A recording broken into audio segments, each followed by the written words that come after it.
As far as the penalties that are involved here, if you violate the disclosure or use rules, it is a misdemeanor. That means it is a criminal offense.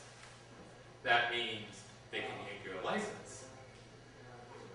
That means the most extreme penalty is that you could go to jail. Okay? It's probably not going to happen, but to have it hanging over your head is not a very comfortable position to be in. Why should it even be there? Is it appropriate? Civil penalty can also be imposed of $250 for each disclosure or use to a maximum of $10,000 per year. So there are also these financial penalties. All right. California also has disclosure and use restrictions. The Revenue and Taxation Code 7056.6. This is item 4 on your points sheet. Anyway, under the Revenue and Taxation Code, the penalty for disclosing or use of taxpayer information without the consent of a taxpayer is also a misdemeanor, and is subject to up to a $1,000 penalty or up to a year in prison or both. Now, one of the concerns related to this, from talking to other people, is the California section doesn't reference the Internal Revenue Code. It doesn't say California adopts Section 7216. California has its own penalty section, and the IRS is issuing all these guidelines and regulations. But are they going to be followed by the Franchise Tax Board? We don't know. All right. So here it is at number 5. A tax return preparer is prohibited from offering auxiliary services to a tax preparation client unless a consent form is received before offering the service. An auxiliary service can be any service other than tax return preparation. There is an example in the regulations. If a tax return preparer based on tax return information provided by a taxpayer suggests that it might be to the taxpayer's advantage to make a contribution to an IRA, this is a disqualified use unless the preparer has the taxpayer's written consent to offer auxiliary services.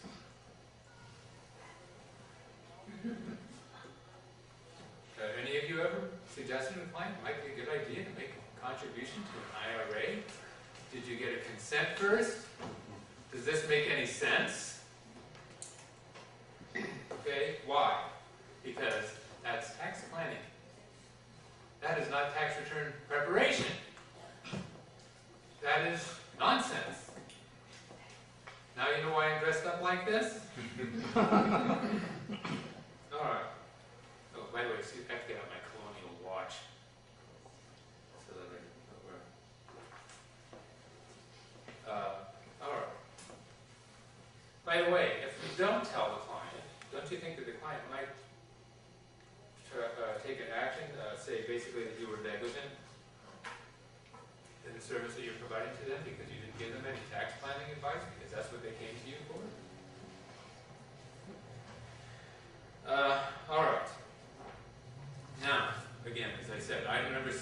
Tax return information is used for an internal purpose of promoting alternative services includes, but is not limited to, the taxpayer's name, address, or identifying number, which we wouldn't do an identifying number anyway, furnishing in connection with the preparation of an income tax return.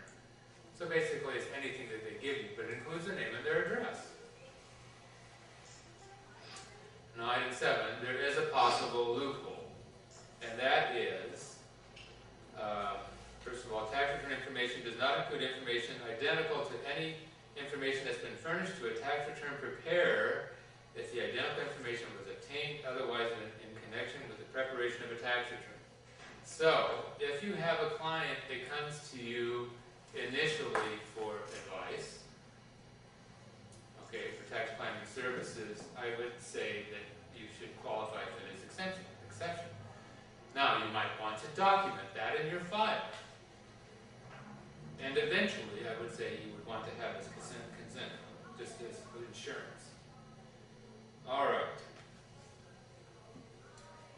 So that's a little bit related to you. So let's talk about disclosure for a couple moments. And excuse me if I jump around a little bit related to this. Okay, so disclosure means the act of making tax return information known to any person in any manner whatever. So, of course, the one that we all have to deal with every year, at least some clients, is providing information related to providing a copy of a tax return that may be used for applying for a mortgage. If you give it directly to the processing company or whatever, you know, in order to apply for that mortgage. So my way around that is, and what I would suggest to you also is, send it to the taxpayer first, and then it's up to them to give it to the people. But otherwise, you can get a consent form, and there are cases where you know, I have people. Well, senior clients is another one, right? Quite often they have a family member that's helping them to get their information together. You need to have a consent form in your file in the IRS format. It can't just be, it's okay with me if Pat talks to my daughter Jane in order to prepare my income tax returns. They have specified a form. Okay? So the tax return preparer may not disclose or use the taxpayer's tax return information before obtaining a written consent from the taxpayer. And the tax return preparer may disclose or use tax return information as the taxpayer directs, as long as the preparer obtains that written consent from the taxpayer. Cool. Okay. Anyway, but item 10, the form and contents of taxpayer consent are specified in the regulations, and they are very specific. How specific are they, Johnny?